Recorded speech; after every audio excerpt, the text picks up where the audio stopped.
to award those that are direct descendants of slavery and racial injustice in this state their due reparations. Last episode of Sincere Love the Godcast, we talked about the singer Kirby and her new single Reparations. So here's some of the things that we discussed on the episode.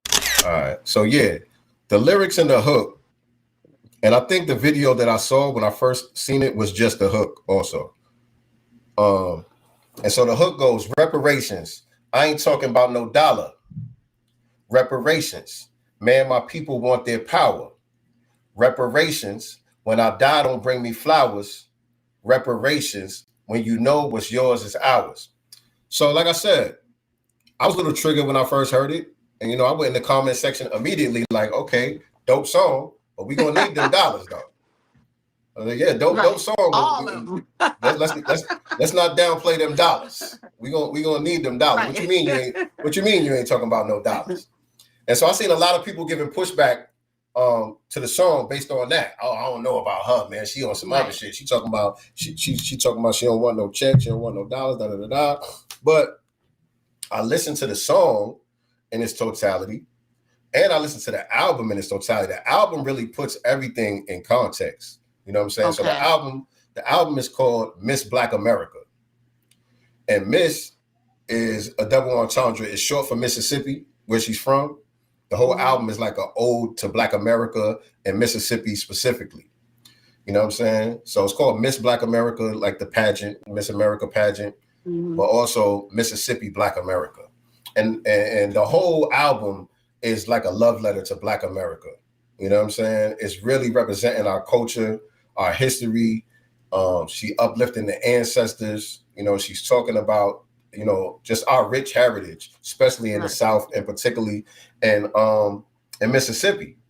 So, when I got through the rest of the song, I'm like, okay, I see what she's saying, because this is the thing that we got to remember. It's a song. So it's art, it's poetry.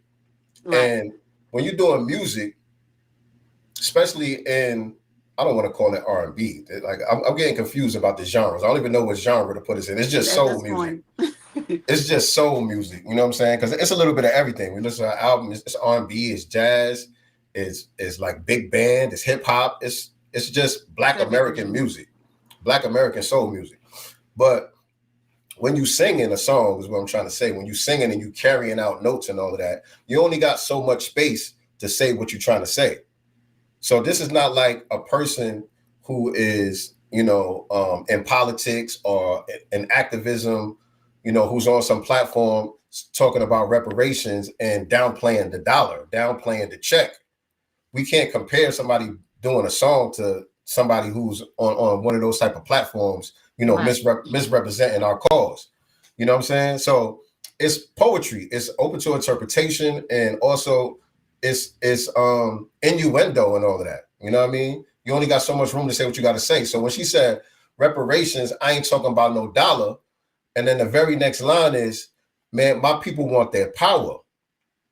And then she said, and what's yours is ours. When I die, don't give me no flowers, because what's yours is ours. So she's not saying we don't want no money. She's saying it's more than just money. It's more than just money. We want our land. You know what I'm saying? We want all of our wealth back. We want our identity back. We want ourselves back. You know what I'm saying? Just everything that they have stolen, which is life. You know what I'm saying? Everything. Right. The song is called Reparations, and it's really about dismantling the entire system of white supremacy. Remember, when we talk about reparations and cutting the check is just the beginning. Right. The ultimate goal is to dismantle the system of white supremacy and replace it with a system of justice. Yes. And that's really what the song is talking about. So she's not saying reparations ain't about the money, or we don't want it. What I'm seeing is she definitely heard some of the backlash loud and clear. And I love the way that she's handling it, because she incorporated her response to the backlash into her media campaign, into her rollout campaign for the album and for the song itself. She's using that to create content, and she's responding in kind to clear things up and let people know what reparations does mean to her and what she's standing on as far as lineage and as far as proper compensation is concerned. So here go the receipts to that. It's time for a new Mississippi. A Mississippi where we don't just just walk towards the future, but we make amends for the wrongs of the past. And it is in that spirit that the state of Mississippi has decided to award those that are direct descendants of slavery and racial injustice in this state their due reparations.